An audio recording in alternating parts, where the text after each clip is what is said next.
ketika nanti di hari kiamat di padang mahsyar manusia dikumpulkan oleh Allah Subhanahu wa taala, dari manusia pertama sampai manusia terakhir. Miliaran manusia dikumpulkan oleh Allah Subhanahu wa taala. Maka di saat itu kita minta kepada Allah, majelis yang kita sekarang berada di dalamnya ini membuka hubungan kita kepada Sayyidina Muhammad. Wajah-wajah kita dikenal oleh Rasul sallallahu alaihi wasallam di padang mahsyar sebagai orang-orang yang mencintai Rasulullah sallallahu alaihi wasallam. Amin ya rabbal alamin. Kita datang ke tempat ini karena di sini ada maulidnya Sayyidina Muhammad. Kita ramaikan tempat ini, kita syiarkan tempat ini karena di sini ada satu kebanggaan yang dibanggakan oleh umat Islam, yaitu membanggakan Sayyidina Muhammad sallallahu alaihi wasallam. Maka nilai majelisnya juga beda. Banyak majelis, tapi kalau sudah majelis itu disandarkan kepada Rasul sallallahu alaihi wasallam, maka punya nilai yang berbeda. Majelis ini menjadi majelis maulidnya Rasul sallallahu alaihi wasallam. Jadi hujan yang turun juga nilainya beda. Insya Allah jadi saksi setiap tetes yang turun, jadi saksi kecintaan kita kepada Nabi Muhammad. Sesuatu yang disandarkan kepada Rasul sallallahu alaihi wasallam ini menjadi mulia. Bulan Rabiul Awal dulu biasa, tapi ketika Rasul sallallahu alaihi wasallam dilahirkan di dalam bulan Rabiul Awal, maka bulan Rabiul Awal adalah bulan yang didampak-dampakkan oleh para pencinta Rasul. Bulan Rabiul Awal adalah bulan yang dipuji-puji oleh para syair, para penyair, karena di dalam bulan Rabiul Awal terlahir manusia yang paling mulia, Sayyidina Muhammad. Begitu juga hadirin, orang yang dalam hatinya ada Nabi Muhammad. Orang yang dalam hatinya tertanam kecintaan kepada Sayyidina Muhammad, beda nilainya di hadapan Allah. Ibadah yang dilakukan nilainya beda. Karena agama ini ngajarin kita untuk cari rasa. Maka beruntung seseorang yang di dalam hatinya tertanam kecintaan kepada Sayyidina Muhammad. Yang Rasul sallallahu alaihi wasallam telah menjanjikan untuk mereka yang dalam hatinya ada cinta kepada Rasul sallallahu alaihi wasallam, yang beliau mengucapkan, yang beliau tidak mengucapkan kecuali ucapan yang benar. Al-mar'u ma'aman ahab. Seorang nanti dikumpulkan di hari kiamat bersama orang yang dicintai. Jadi nilai cinta kepada Rasul sallallahu alaihi wasallam mempunyai nilai yang berbeda. Para sahabat radhiyallahu anhum, mereka dijaga oleh Allah, tidak diazab oleh Allah Subhanahu wa taala, karena Rasul sallallahu alaihi wasallam ada bersama mereka. Maka Allah an yu'adzibahum wa anta fihim. Sekali-kali Allah Subhanahu wa taala tidak akan mengazab mereka para sahabat karena ada baginda Rasulullah sallallahu alaihi wasallam. Aman. Masih ada Rasul sallallahu alaihi wasallam, aman. Dan begitu juga orang yang di dalam hatinya, di dalam sanubarinya ada Sayyidina Muhammad, di dalam hatinya ada Rasul sallallahu alaihi wasallam, maka setiap langkah yang dijalankan, dia selalu terbayang-bayang wajah atau terbayang-bayang sosok mulia Nabi Muhammad sallallahu alaihi wasallam. Karena inilah yang diajarkan. Berapa banyak mereka ulama mengatakan, siapa orang ia tidak akan bisa mendapatkan kelezatan iman apabila mereka tidak melihat wilayahnya Rasul sallallahu alaihi wasallam ada pada dirinya.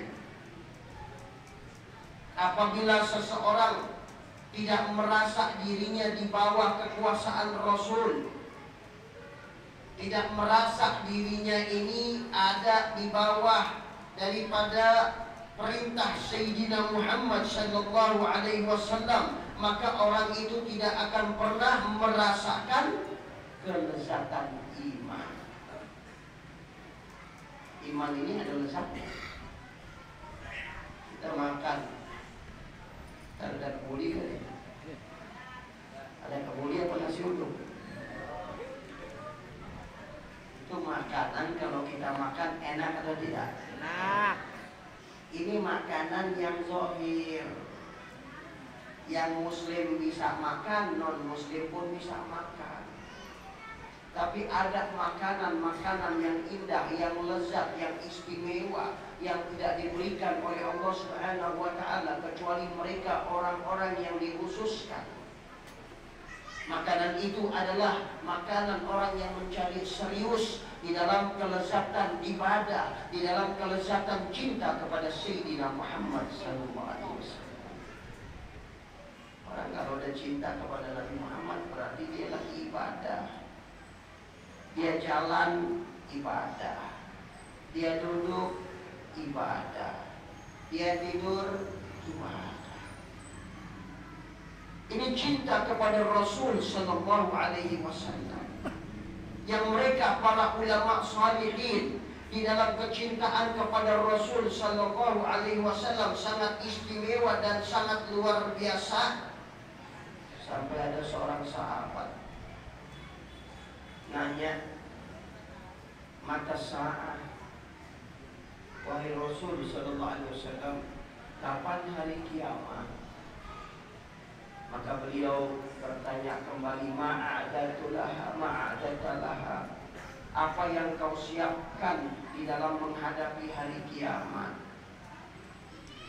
Ini sahabat jawab, ma'adatulaha bikafratis salati walasyam walakinni uhibbullah wa rasul sallallahu alaihi wasallam. Aku tidak persiapkan untuk hari kiamat, untuk datangnya hari kiamat dengan banyaknya sholat atau banyaknya puasa, akan tetapi hati aku cinta kepada Allah dan Rasulnya. Allahu Akbar, Allahu Akbar. Ini anugerah besar. Bukannya berarti sahabat gak banyak sholat, bukan. Bukannya berarti sahabat tidak banyak puasa, bukan. Mereka banyak sholat, mereka banyak puasa, cuma mereka tidak bisa mengandalkan amal-amal ibadah. Tapi kalau sudah bicara cinta, mereka tidak bisa membohongi dirinya bahwa hati-hati mereka telah dipenuhi kecintaan kepada Sayyidina Muhammad sallallahu alaihi wasallam. Di keadaan sahabat begitu cinta, maka Rasul sallallahu alaihi wasallam beliau disitulah menjawab, al-mar'u ma'a man ahab. Seorang dikumpulkan di hari kiamat nanti bersama orang-orang yang dicintai. Jadi alhamdulillah di sini kita kumpul karena cinta kepada Nabi Muhammad. Beda nilainya. Perkumpulan ini menjadi perkumpulan yang disandarkan untuk cinta kepada Rasul sallallahu alaihi wasallam, maka punya kedudukan istimewa. Kalau nanti orang hafal Quran, orang ahli sholat, orang ahli puasa masuk surga, tapi khususan untuk mereka orang-orang yang cinta kepada Rasul Sallallahu Alaihi Wasallam itu nanti di surganya nggak separangan, tapi mereka bersama Nabi Muhammad Sallallahu Alaihi Wasallam. Makanya ini mahal kalau udah disandarkan kepada Rasul Sallallahu Alaihi Wasallam. Sampai-sampai hadirin baju, jubah, semua juga bisa punya. Tapi kalau yang namanya jubah itu disandarkan kepada Rasul, jubahnya Rasulullah Sallallahu Alaihi Wasallam, maka nilainya beda. Seorang sahabat wanita dapat hadiah, saudaranya Sayyidatuna Aisyah dapat hadiah jubahnya Rasul Sallallahu Alaihi Wasallam. Itu kalau ada yang sakit, itu jubah dicelupin air, minumin aja airnya jubah, Allah berikan kesembuhan. Beda karena jubahnya Sayyidina, jangankan jubahnya Rasul. Ulama yang ikutin Rasul diriwayatkan Al-Imam Syafi'i, waktu itu Imam Syafi'i ngimpi Rasulullah. Pengen gak? Pengen gak ngimpi Rasul? Penuhin hati kita cinta kepada Rasul Sallallahu Alaihi Wasallam. Dari wadah-wadah maulid dengar nasihat-nasihat, ini turunnya rahmat, masuk cahaya Nabi Muhammad Sallallahu Alaihi Wasallam. Plus tambahin banyak selawat. Al-Imam Syafi'i, beliau mimpi berjumpa Rasul Sallallahu Alaihi Wasallam. Kemudian dia titip salam kepada Imam Ahmad bin Hanbal beliau dengan mengatakan, Bashir Ahmad bin Hanbal bil jannah bi bala'in yusibu. Beri kabar gembira kepada Ahmad bin Hanbal dengan jaminan surga karena bala bencana, karena cobaan yang dideritanya. Ini Imam Ahmad bin Hanbal luar biasa. Kita kenal, siapa yang tidak kenal dengan Imam Ahmad bin Hanbal. Tapi kalau bicara tentang riwayat hidupnya, nangis kita, sedih keadaannya. Tapi memang seperti itu keadaan umat, keadaan ulama. Makanya Allah Subhanahu wa ta'ala jadikan mereka, wa ja'alna minhum a'immatan yahduna bi amrina lamma sabaru. Allah jadikan mereka para a'immah, para pemimpin yang bisa memberikan petunjuk di jalan Allah. Apa sebabnya? Lamma sabaru, karena mereka sabar. Imam Ahmad bin Hanbal, Masya Allah ujiannya, terkena fitnah sampai di penjara, dipecut, dipukul. Dari kerasnya pecutan itu sampai beliau pingsan. Tapi dapat kabar gembira. Imam Syafi'i ngutus muridnya, kabarkan kepada Ahmad bin Hanbal. Akhirnya datanglah muridnya Imam Syafi'i, kirim salam, memberi kabar gembira mimpi Imam Syafi'i dari Rasulullah Sallallahu Alaihi Wasallam. Gembira Imam Ahmad bin Hanbal, senang hatinya, terpenuhi apa yang beliau inginkan, terobati luka-luka yang beliau derita karena para pencinta Rasul Sallallahu Alaihi Wasallam. Apapun berat yang mereka dapatkan, kalau sudah dapat senyum, dapat keridhaan dari Rasul Sallallahu Alaihi Wasallam, maka itu semuanya kecil. Semuanya kecil. Ini subhanallah, Imam Ahmad bin Hanbal bergembira. Dan sunnahnya kalau ada yang ngasih kabar gembira, kasih hadiah. Imam Ahmad bin Hanbal cari apa yang mau dikasih, gak punya apa-apaan. Hebat kan? Ini imam, ulama besar, di rumahnya gak punya apa-apa. Kalau sekarang kan mohon maaf, kadang-kadang yang dibanggakan materi. Kalau naik motor ustaz, kalau udah punya mobil kiai. Betul. Di sono. Kalau mobilnya bagus, udah lain lagi Buya Kiai Haji. Jadi dilihat standarnya bukan dari standar ilmu, tapi standar ekonomi. Padahal ulama-ulama dulu mereka menjadi ulama itu karena memang keilmuannya yang istimewa, keilmuannya yang luar biasa, dan mereka berlomba-lomba untuk ikut kepada Rasul Sallallahu Alaihi Wasallam di dalam kezuhudannya. Ini Imam Ahmad bin Hanbal mau ngasih hadiah nggak punya apa-apa. Akhirnya beliau buka bajunya. Karena ini baju satu-satunya. Baju satu-satunya beliau buka, baju beliau kasih hadiah kepada orang itu tadi. Beliau cuma pakai selendangan buat tutupnya, selesai. Masya Allah. Sampai kepada Imam Syafi'i, ini utusan tadi. Imam Syafi'i ini kasyaf, wali Allah kasyaf, tahu. Dipanggil, sini. Ini bahasa bebasnya kita nih. Dipanggil sini. Ya, saya nggak bakal minta apa yang kau diberikan oleh Imam Ahmad tadi, tapi saya minjem.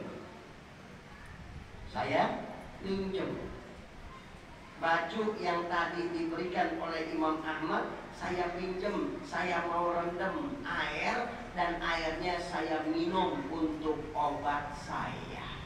Allahu Akbar. Padahal Imam Syafi'i gurunya Imam Ahmad. Padahal yang mimpi Nabi adalah Imam Syafi'i yang memberi kabar kepada Imam Ahmad.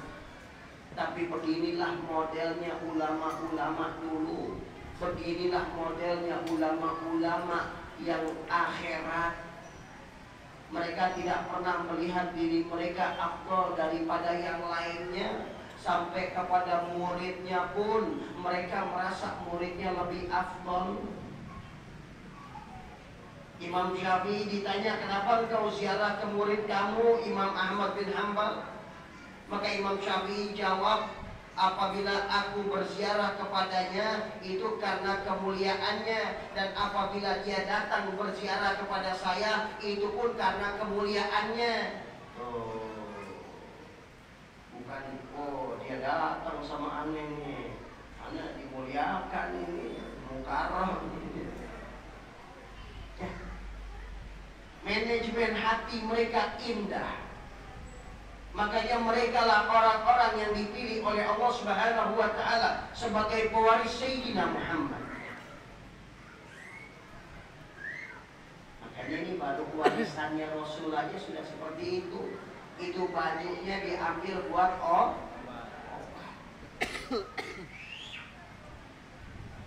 ludah. Semua orang punya ludah, bahkan geli kalau melihat ludah atau terkena ludah. Tapi beda nilainya apabila ludah itu disandarkan kepada Sayyidina Muhammad. Ludah bukan sembarang ludah, ludahnya Rasul Sallallahu Alaihi Wasallam. Ini ludahnya Rasul Sallallahu Alaihi Wasallam. Sayyidina Ali sakit mata, dipakein ludahnya Rasul Sallallahu Alaihi Wasallam, taek. Di Madinah ada sumur namanya sumur Budo'ah. Itu kalau ada yang sakit, sahabat ngambil air dari situ. Kenapa? Karena dulu Rasul SAW berwudu, kemudian kumur-kumur, airnya ditumpahin ke dalam sumur, bercampur dengan ludah mulia Sayyidina Muhammad. Ini ludahnya. Kembali lagi, jangankan ludahnya Rasul, ini ludahnya umatnya, ludah zuriyahnya, ludah ulamanya, ludah para sholihinnya aja mujarab. Di sini kita kenal gak ada ulama dulu di Tanggul, orang soleh waliullah Habib Soleh Tanggul. Ini banyak yang dari Jogor juga kayak gitu ya. Ya, itu ada Habib Soleh Tanggul, Habib Soleh Al-Hamid. Itu cucunya Habib Kohir. Dia bilang waktu itu dia pernah nuntun Habib Soleh. Lagi nuntun Habib Soleh, tiba-tiba ada satu orang datang.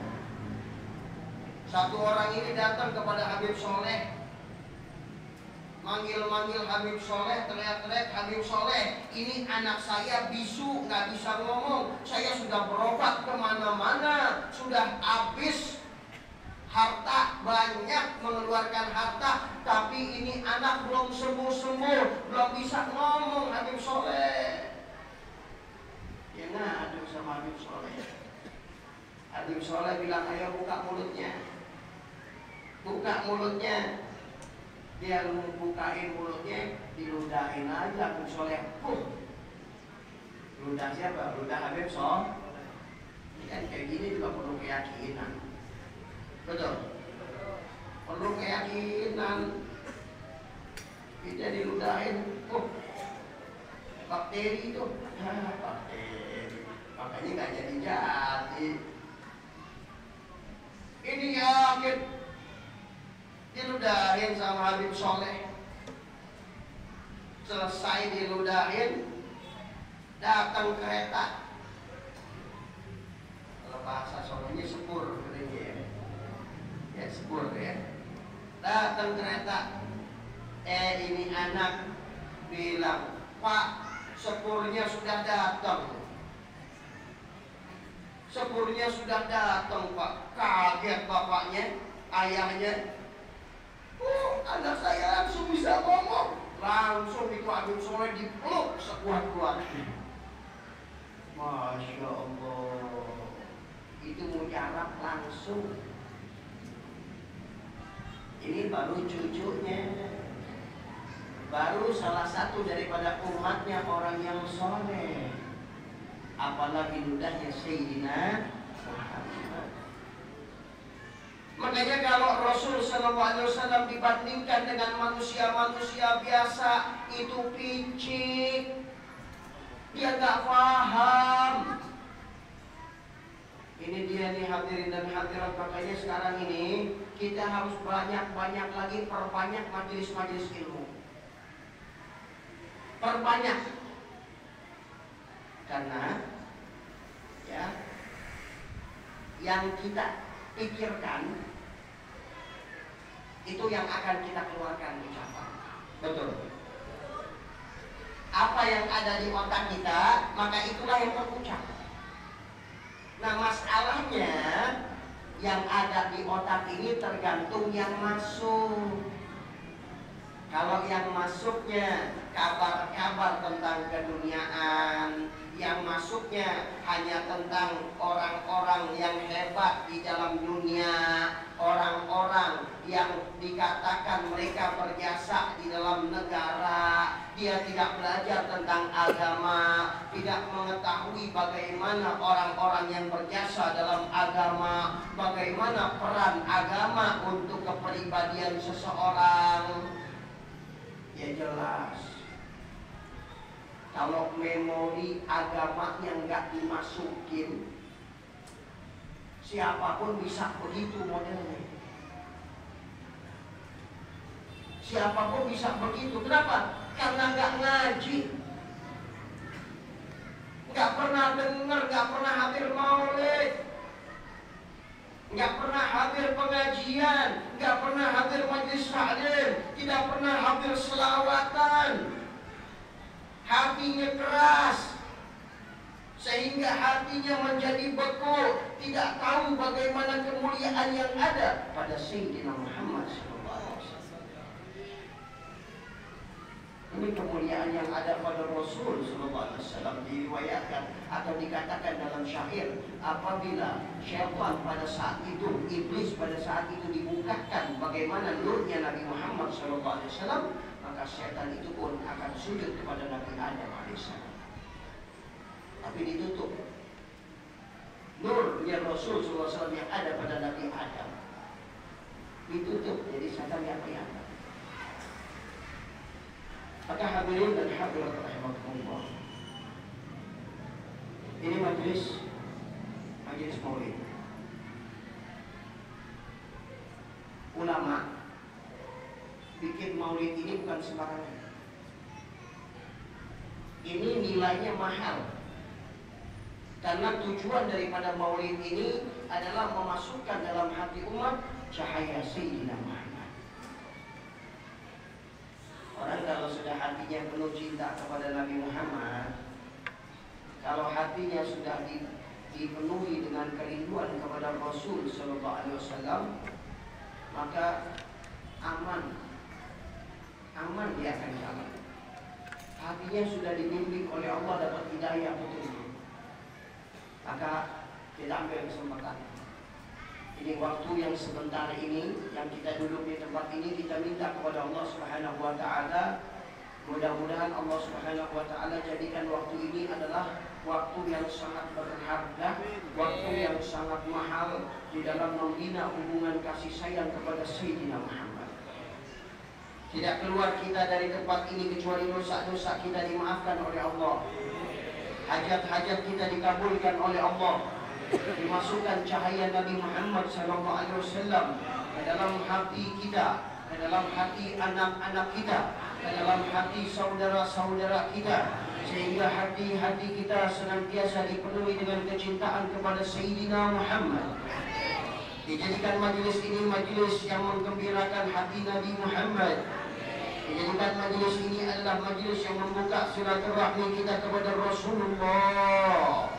Dijadikan majelis ini majelis yang menggembirakan Rasul sallallahu alaihi wasallam. Dipanjangkan umur kita dalam sehat wal afiat, diberikan hajat-hajat kita, diberikan rezeki yang berkah, dan dijadikan wajah-wajah kita yang ada di sini dikenal di hadapan Rasul sallallahu alaihi wasallam, dengan dimaafkan segala kesalahan dan dosa-dosa kita, sehingga ketika kita nanti masuk ke dalam kubur, di situ dikawal oleh Nabi Muhammad SAW. Ketika kita nanti ditanya di dalam kubur, kenalkah engkau dengan orang ini? Maka kita tahu bahwa beliau adalah Sayyidina Muhammad. Dan beliau tersenyum kepada kita. Dengan berkah majelis yang dibuat ini, dengan berkah ikatan majelis yang ada di tempat ini, dengan berkah semangat para ulama-ulama yang mendahului kita, dengan berkah para wali-wali yang dahulu mereka berdakwah di sekitar ini, yang mereka menginginkan untuk umat mendapat hidayah, untuk umat mendapatkan cahaya Nabi Muhammad, maka kita minta majelis ini ya Rabbi menjadi penyambung keinginan-keinginan mereka. Majelis ini menjadi penyambung semangat-semangat mereka untuk memberikan hidayah, untuk membukakan hati-hati umat di dalam ikatan kepada Nabi Muhammad sallallahu alaihi wasallam. Amin amin ya rabbal alamin.